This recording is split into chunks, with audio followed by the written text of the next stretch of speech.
I'm Jazz. Welcome back to my channel, Relationships. I've actually been getting a whole lot of relationship content on my TikTok feed. I don't know whether or not this is a message from TikTok, as in I need to get in one, or if TikTok is just taking advantage of my vulnerability when it comes to relationships. Regardless, I thought it'd be fun to share some of the things that I don't really understand about relationships as a chronically single person. Mark your calendars, because next year will be a decade since I've had somebody. I'm 24. You do the math. Before we get started, please make sure to subscribe. It means the absolute world to me. I'm also going to be doing my makeup while we do this because I thought a little girl chat, little kiki, if you will. I'll give you 2 guesses as to what colors we're going to be doing for our eyes today. I already have some makeup on just because I was at work this morning. So we're really just going to be doing eye makeup as I'm just going to read because I don't have the mental capacity to remember things right now. When people in good/healthy relationships tell you, the chronically single friend, to never get into a relationship because it's annoying/too much work, that is absolutely vile to me. Like, the amount of times I've actually been in that sort of situation is mind-boggling to me, because I don't know if they think they're making me feel better by like trying to say that I'm not missing out, but equally, here are a couple of my issues with it. Number one is the fact that like I have actively expressed to you that not having somebody to share like those moments with, but seeing everybody else in my life have that person, is upsetting. It's hard to be on the other side of it because you genuinely can't relate, and you think you're making me feel better by telling me that I'm not missing much, but it's done the complete opposite, because now you just look like you hate being in a relationship, which makes you very ungrateful for your partner unless they're like a real piece of shit. But again, I specifically said people who are in good and healthy relationships. I'll never understand that. Talking pretty much shit about your relationship behind your partner's back. Weird flex, but okay. And again, you have been in a relationship for such a long time now, you don't remember what this feels like. You don't remember what it feels like not to have anybody to text at random times of the day or to call at random times of the day, knowing that they'll 100% answer because you are their person, or being out with a whole bunch of friends and their partners, and all of a sudden it's time to pay the bill, and you are an independent girl, you are an independent girly, but watching every single couple around you have somebody to be like, don't worry, I got this is my treat for you, and then also hearing like, how would you like to pay, and the entire table is together, and then you're just like, I'm just by myself. And you also know that you are not the person people prioritize, like, which is completely fine, but it does get lonely sometimes. Like, you know, you're just not in the top 3, maybe even top 5 of the people that you prioritize, if that makes sense. Like, you're just not in that list as much as people will tell you, oh, of course you're in that list. But like, realistically, when it comes down to it, you're gonna choose your partner over your friend. That is ideally the person that you want to spend the rest of your life with. Like, that is supposed to be your best friend, you know what I mean? All this to say is that if you're in a good/healthy relationship and you are telling your chronically single friend that they are not missing out and that your relationship or a relationship is too much work/annoying, you either, number 1, need to reevaluate your relationship, number 2, keep your mouth shut, or number 3, gain some respect for your partner and your relationship. Can we tell I can't multitask?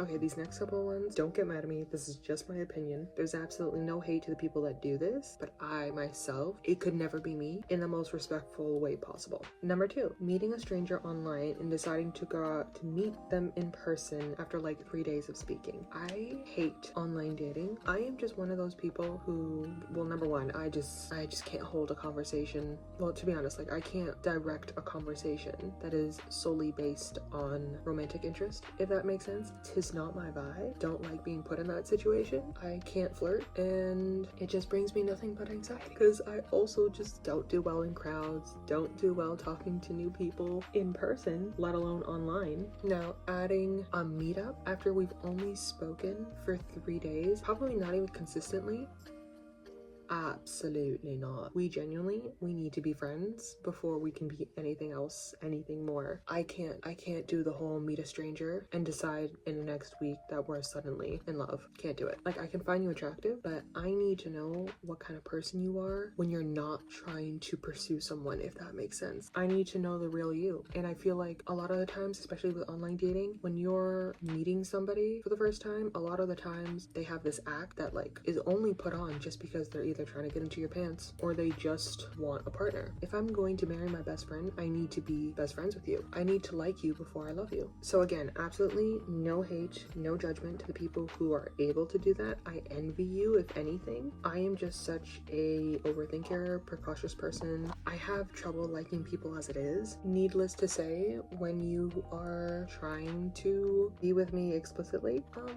chances are I'm gonna like you less. I don't like it. I don't like it. I don't like it. And to be honest, I've had so many like shit online dating experiences. Again, I've only ever been on one date in my entire life, and it was my friend who set me up with one of his friends, and I have never been on a date since. And yes, I did make him wait at least 2 weeks before we even saw each other. And then number 3, very closely related, but this one is a little bit more kick it. Having a one-night stand / sleeping with people you barely know / don't know at all, again, could never be me, but I don't judge. I just know. I've only ever been with one person in my entire life. It can't be me. If I do not know you, I don't trust you, and there's no way in hell I'm going to let you near me in that kind of way just for kicks, just to alleviate an urge. I don't care. I would rather live with the urge for the rest of my life than know that I gave in to the urge, and it was probably one of the worst experiences of my life. Number 4, being in your mid-20s and up and not wanting a commitment or not looking for a commitment. Absolutely judgment on this one, because what do you mean you are 36 years old and you are still looking for something casual, but you want a wife? Excuse me? I beg your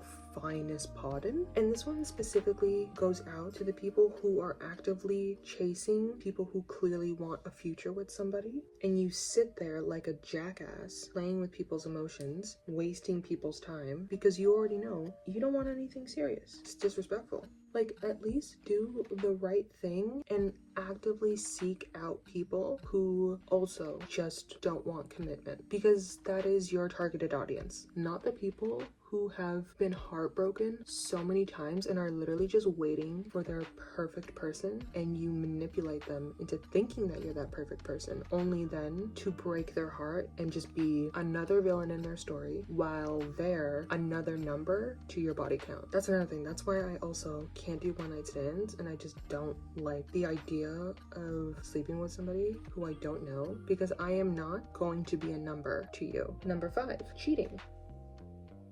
I'm sorry, were you waiting for a further explanation on that? If you were, you're the problem. And number 6, expecting to be treated of higher value than your partner. Let me explain. I myself genuinely believe that I deserve princess treatment. I do. I really do. Sue me. However, that's not to say that like I deserve to be the only one in the relationship being treated of higher value. I will never let a man undermine my worth, and if I do, slap me. But equally, this is a partnership. If you make me feel special, I make you feel special. I feel like that's not hard to understand nor do. The girls that get it, and the girls that don't.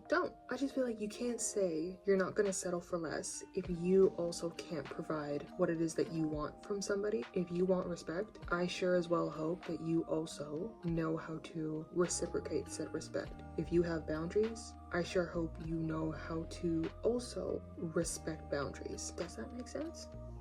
Hello? I mean, I understand me. Do you? That is it for this week's video. I really hope you guys enjoyed. Let me know if you want to hear a little bit more of my thoughts. I might just do it anyway. Let's be for real. Again, I just feel like as somebody who has been legitimately chronically single, I've taken a lot of notes. And as a people observer, I've seen some shit. This is also the finished makeup look. I think it's quite cute, actually. I really like it. It matches my ring. Speaking of rings, I fucking lost my other ring at work. I have no idea where it is. I'm really sad about it because it's the one that spins. Thank you for watching. I hope you guys enjoyed the video. Remember to subscribe because it means the absolute world to me. And I will see you guys in next week's video. Bye!